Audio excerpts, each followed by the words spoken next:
At what point does a family truly need a dedicated family office, do you think? How much time do we have, Colton?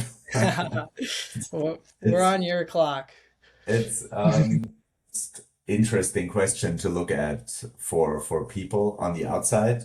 I did a LinkedIn post on that exact topic and question when I read a commentary on that in the Canadian Family Office newsletter that I follow. And it was the most read LinkedIn article that at least I posted in my feed.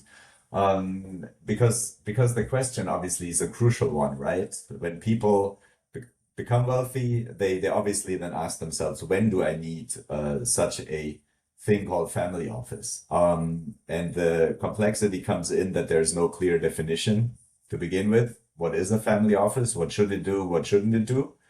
And as my article stated, and also the conclusion that the other people who talked about this topic in this original newsletter that I read talked about, it's not about wealth necessarily. It's mostly about complexity. You mentioned that word before. Um, it's not so much about you have 100 million or 500 million. It really comes down to how complex is your current or sought after wealth structure, and how complex is your family, and how much individualized services you. So I'm of the opinion by now that you can have a single family office structure with maybe, let's say, 100 million, if you know what you should and what you shouldn't do. Important is that you know your boundaries and your limits.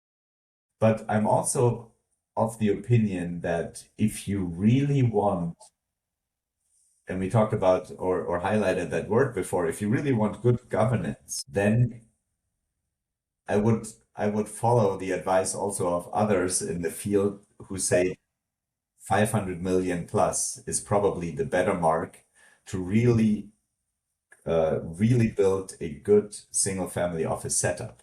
And good governance doesn't mean that you have to have a lot of people in-house necessarily, but good governance means it costs you money, either by money directly spent for services, for tools, or it is time spent on processes that really make up uh, yeah, a good setup compared to a not so good one.